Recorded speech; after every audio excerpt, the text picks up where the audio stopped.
Hi guys, and welcome back to Pass and Move. For today's episode, we've got a cup final for you here, the EFL Cup final at Wembley, Manchester City versus Manchester United. We can have a quick look at the previous meetings here. Gone a bit back and forth, couple of draws, couple of losses, and a couple of wins. They do have a new manager, of course, in Massimiliano Allegri, the Italian, who I think was manager of Juventus, but I'm not 100% sure. Yeah, he is. There he was. So he actually left in 2019, not too long ago. It was because City sacked Pep Guardiola. In fact, he actually did really well because he won the Champions League He actually won the Club World Championship as well, but he also won the Champions League last season for the team.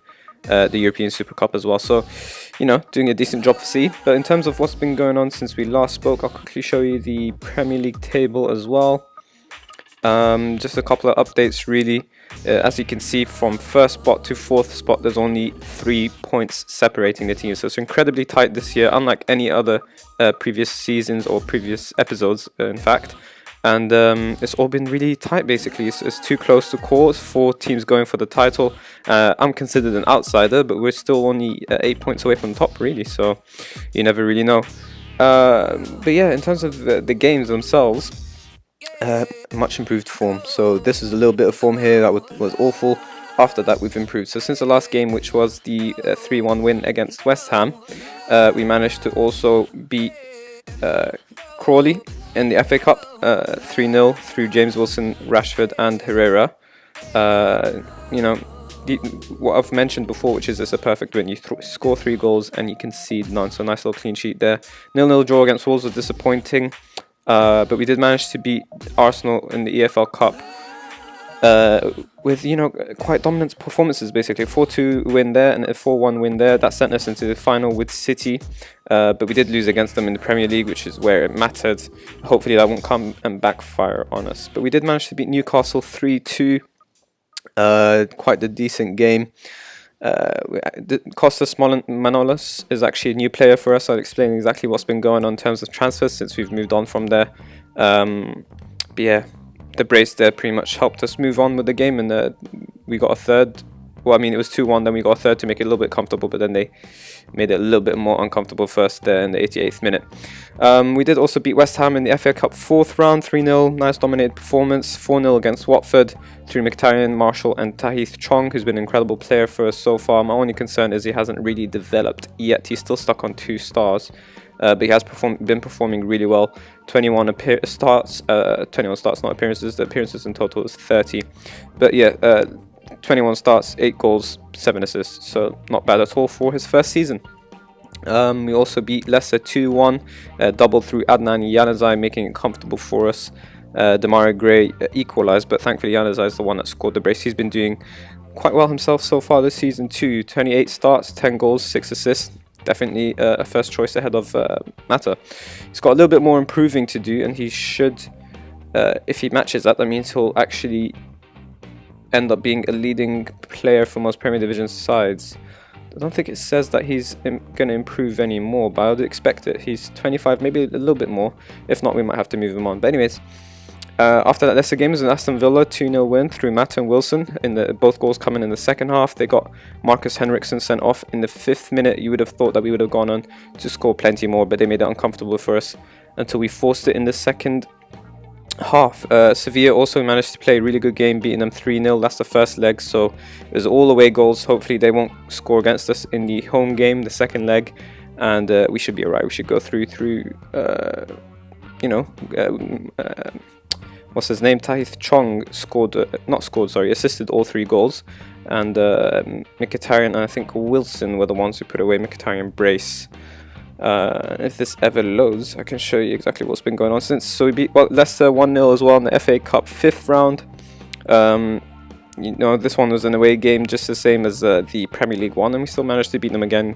They didn't really get their revenge. Adnan Januzaj on the score sheet there. So I was going to show, as I mentioned in the last episode, the game against Liverpool in the Premier League one, but we've managed to reach the final in the EFL Cup. It's a trophy we haven't won just yet in all our seasons in charge, because it wasn't really a competition that we took seriously. But anyways, we're in the final now, so we might as well take it seriously and try and beat City here in Wembley and get us an early little trophy. It will help us as well in terms of the competitions, because the board are unhappy that we, the expectation is to win the Premier Division, and we're only on, like on target to reach the qualification Champions League. We are gonna hopefully get into the quarterfinals, so we'll match that qualification. Hopefully we'll reach the final of the FA Cup too. We're doing well so far. But yeah, if we win this, the board considers it not important, but if we win it, it'll be a bit of a confidence boost, and it should be fine. In terms of what's been going on in transfers, Dominic has come in from Basel. I think I already mentioned him. So he came in through the January transfer window, doing really well. Luke Shaw got injured for a little bit, so he's playing well since, managing a goal and 2 assists, filling in for our first team left back Luke Shaw. And the other player we brought in is actually Kostas Manolas, who's a leading player for most Premier Division sides. He's our #1 centre back without a doubt. He's got a whole star rating ahead of anyone else. And I bought him a bargain, basically 9 million from Real Madrid. They weren't really playing him, I guess. They bought him for 24 mil, and I got him for 9 mil. Obviously, Roma are the ones who originally had him in the beginning of the save, basically. And the reason being is because we let go of Eric Bailly, who's complaining several times. I'm not sure why he's not showing up on the system now.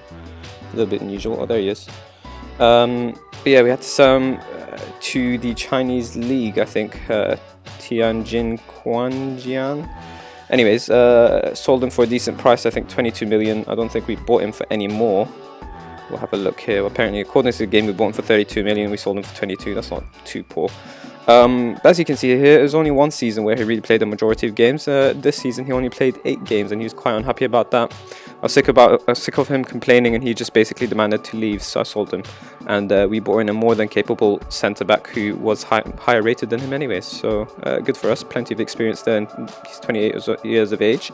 That reminds me to show you guys just what's been going on in terms of squad depth. Actually, I think it's the stats, sorry.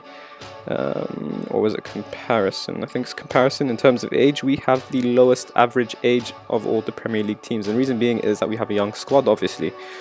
So, building for the future, basically, but hopefully that won't backfire at us in terms of experience.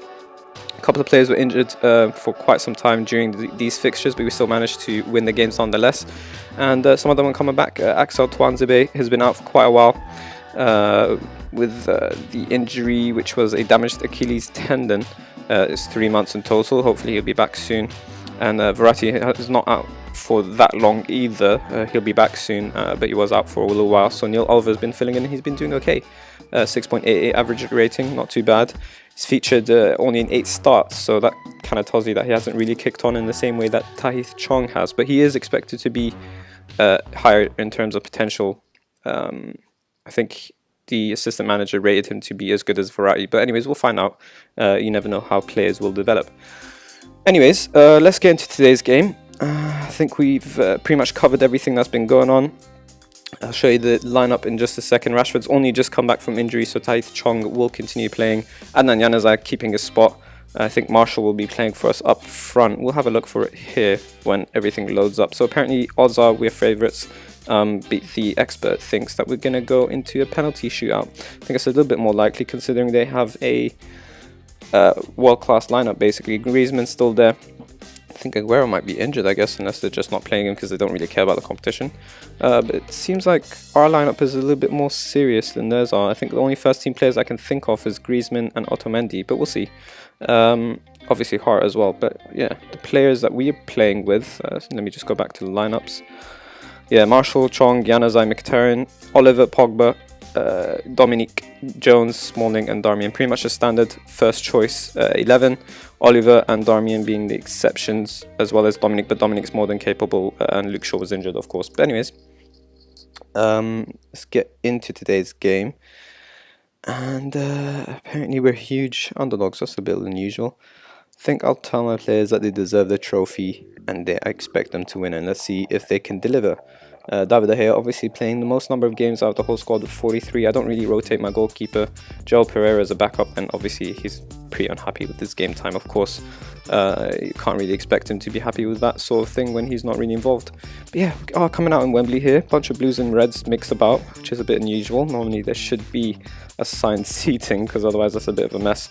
But yeah, City playing the anti-4-3-3 formation. There's a bit of tactic talks that I'll have towards the end of the episode, I think, because I have a couple of updates on what's been going on since. But yeah, do that later. We're kicking off here first, and let's see if Pogba, our world-class midfielder, can do something special. And there's immediately a highlight in the first minute. Let's see if we can win this back and score our first goal, opening goal of the game. But is City now bring the ball forward, and they've already sent Diogo through, and he's managed to score immediately. God knows what De Gea was doing there, as well as my defenders. De Gea came out incredibly high, but defenders just didn't deal with that. No concentration whatsoever. We're going to get another chance to see the ball here, and as you can see, Jones just lets his man through completely. And so anyways, hopefully QuickTime, it quit on me basically, so hopefully it doesn't affect the flow of the episode, but I'm hoping, you know, the editing sort of thing will sort that out. I'll try and sort it out through editing, through iMovie. But yeah, City ahead with only a couple of minutes played. The first click-out chance of the game. We're having more shots now, but we will need to kick on if we intend on winning this game, which we very much do. We do not want to miss out on this trophy no matter what. Win the final, and I'm expecting my players to basically come back from this. We've been performing well in recent games. We are the team that's in form. But City haven't been doing, you know, they're not doing poorly at all this season either. So you'd expect it to be a tough game, and it's proven to be, you know, a tough game basically. But yeah, players haven't really kicked on since then. We're on the 20th minute now, and it looks like Oliver's going to get a yellow card here. Not pleasant if this game goes into extra time, and City have a chance through a set piece here. And De Gea has done incredibly poorly to deal with that, and we're going to switch up tactics and go into a little bit more attacking now.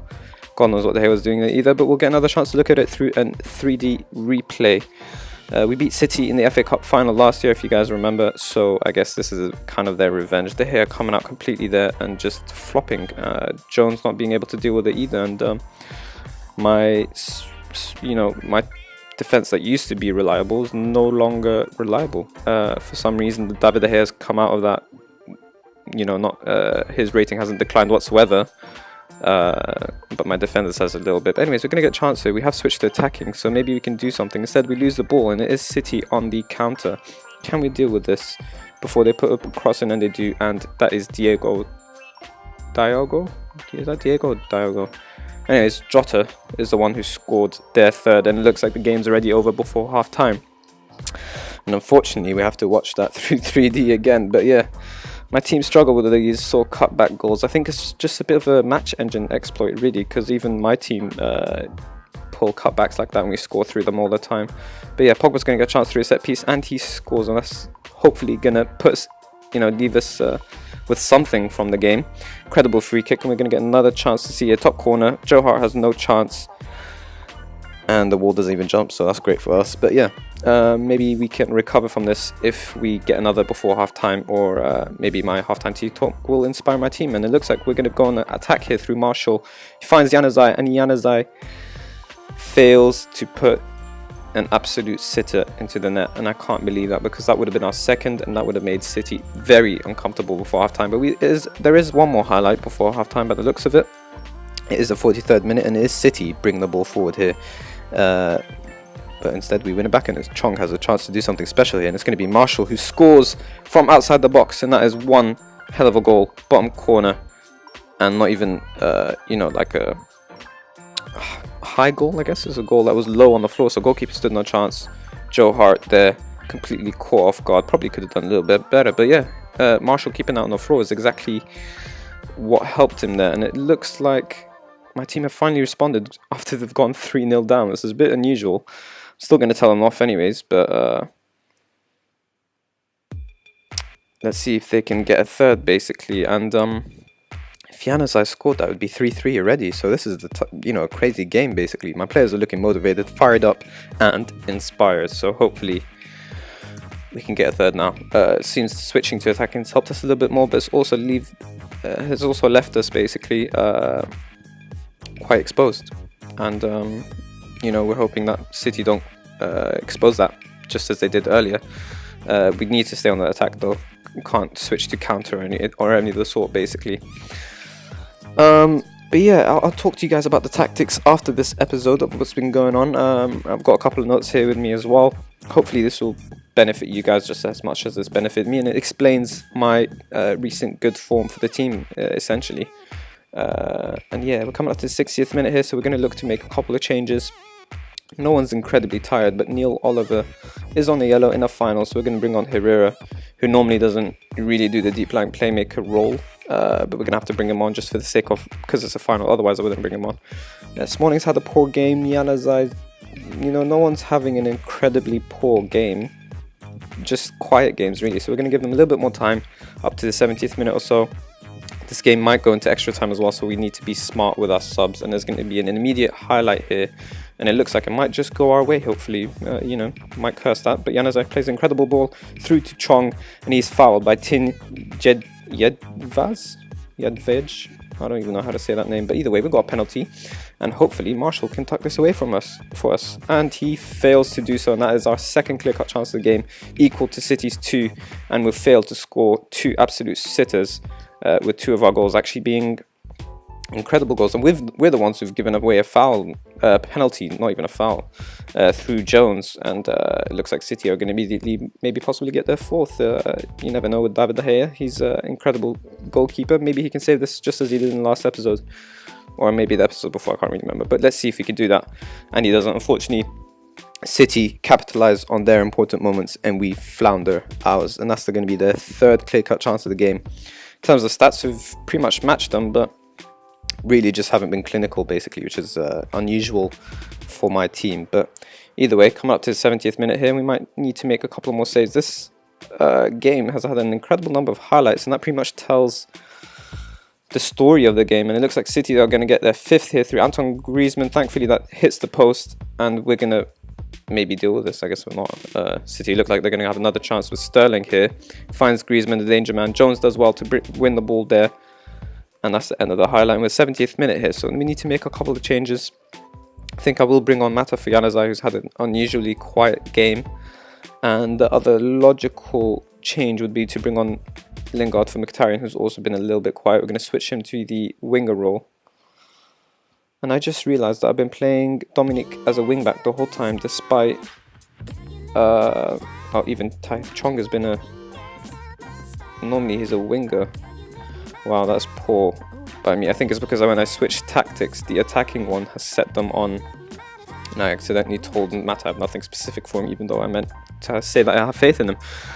But anyways, hopefully that doesn't affect us too much. We switched to attacking quite a while back, so I guess a bit unfortunate for Tai Chong that he's been playing in an unfamiliar role for some time. 50 minutes to go here, and City are going to get a chance through a set piece. We deal with the initial ball, but Sterling brings the ball forward here. They're going to have another chance, and there is another penalty. I think you guys have just witnessed the biggest bottle, I guess. Bottling. My team absolutely bottled this game, essentially. City going to get another penalty. Maybe David De Gea can save this one and keep us in the game. And he does, and that's great goalkeeping. Pogba immediately plays it back to his goalkeeper, which is kind of risky there, but Chong is going to bring it forward for us. He's gone past 1, he's gone past 2. Can he put a good cross in the ball into the box? Fortunately, he can't, and Marshall was waiting there. He could have tucked that in, but City are with the ball here, and the clock is ticking. It looks like we're not going to have time to score 2 goals, but the way this game's gone so far, you never really know. Eventually, the clear-cut chances have matched out for City and 2 for us, and it looks like that's what the scoreline is going to remain. There's 2 minutes left, and it will be City who win the EFL Cup at the Wembley Stadium. And unfortunately for my team, they didn't capitalise at key moments, and City did, and that's pretty much the difference. And I think that's probably got to do with the age factor. But either way, 4-2, poor loss, really. But apparently we were underdogs, and can't tell my players off twice after losing a final. That'd be a bit harsh. But yeah, maybe we can get our revenge in the Premier League. I think we do play City right after this Liverpool game. Unfortunately, this isn't a double header, and we should be back 7 games from now. So that's 1, 2, 3, 4, 5, 6, 7. The game against Tottenham, which could prove crucial because they are just one position below us in the Premier League. But yeah, I think that'll be all for today's game. For today's episode, the game's over. But yeah, if you enjoyed it, please hit the like button and subscribe. And I was going to say thank you guys for watching, but I actually forgot that I mentioned about tactics. So let me quickly show you what I made. I think the only difference in terms of tactics that I changed was the roles, not even the roles, the duties. And the reason being is that my assistant manager is always bothering me about how many duties I should allocate according to the mentality. So I've decided to listen to it for once, and it helped us. We have gotten a little bit better in terms of form and performances, dominating teams and such.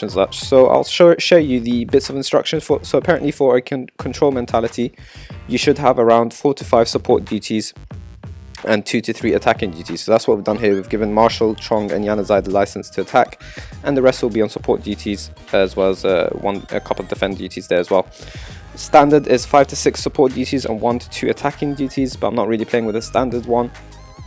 Instead, I've got attacking, which is 5 to 6 support duties and 2 to 3 attacking duties. And as you can see here, we changed quite a number of the roles as well. Yeah, and counter is 4 to 5 defend duties, and I think that includes the goalkeeper. I'm assuming it does. And 6 to 7 support duties, and it says possibly 0 to 1 attacking duties. So I've considered, since Marshall's the only role that I can't change to support, that he'll be the one attacking duty that we'll have. But yeah, I think that these tweaks have really helped, and it's improved my team a little bit. And unfortunately, it didn't show for today's game, but as you can see, a nice little winning run here. We absolutely destroyed Arsenal, Sevilla, Watford, West Ham, number of teams recently, really. Since that tactical tweak, basically. But yeah, that'll definitely be all for today's episode, so thank you guys for watching.